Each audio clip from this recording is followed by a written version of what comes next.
Franklin Omoruna is the president of the Nigerian Canadian Association, overseeing the welfare of over 50,000 Nigerians in the Greater Toronto area of Ontario, Canada. My sojourn actually started since 1988. There's a connection, there's a grand connection between those of us in the diaspora, and I in particular have always been engaged, even since I got to this country, within the Nigerian cause. We want to be part of the Renaissance, the Nigerian Renaissance.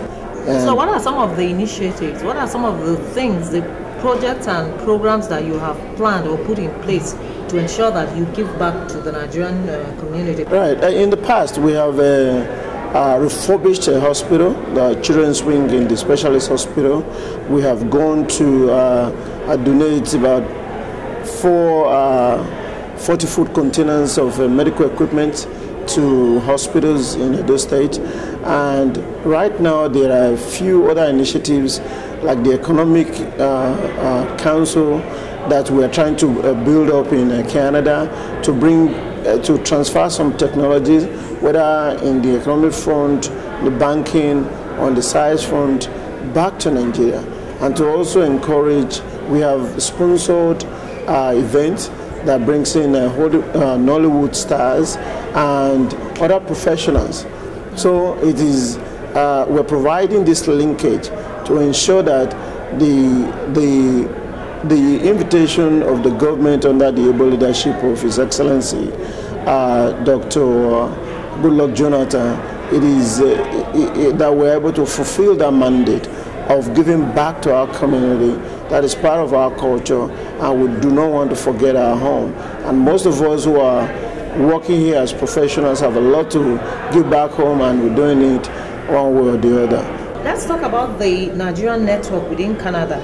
How close are they? What we have established through our bylaws, we find out that our membership is a combination of satellite organizations, affiliate membership, and individual membership. But the bulk of our membership is through satellite. Well, by that I mean people from different parts of the country. For instance, we have Association of Northern Nigerians in Canada as a member, as a satellite organization registered with the Nigerian Canadian Association. We have the Yoruba Community Association, we have the Edo State Association, we have the Omoruna group.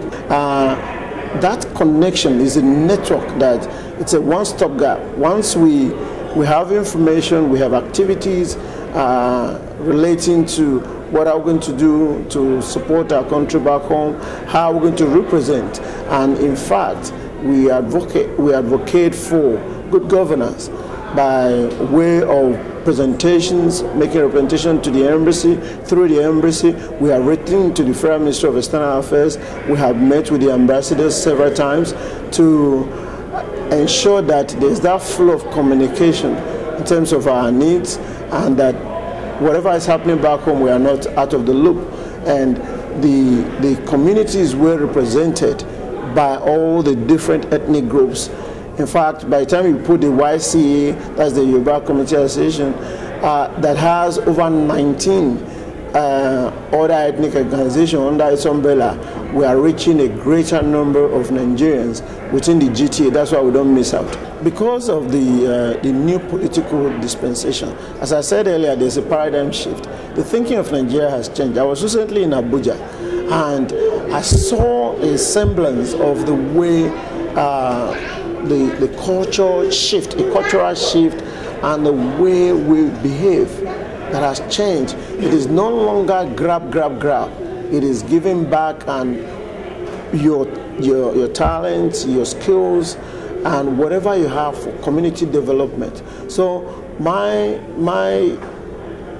vision for Nigeria is a country that's able to sustain and utilize its resources.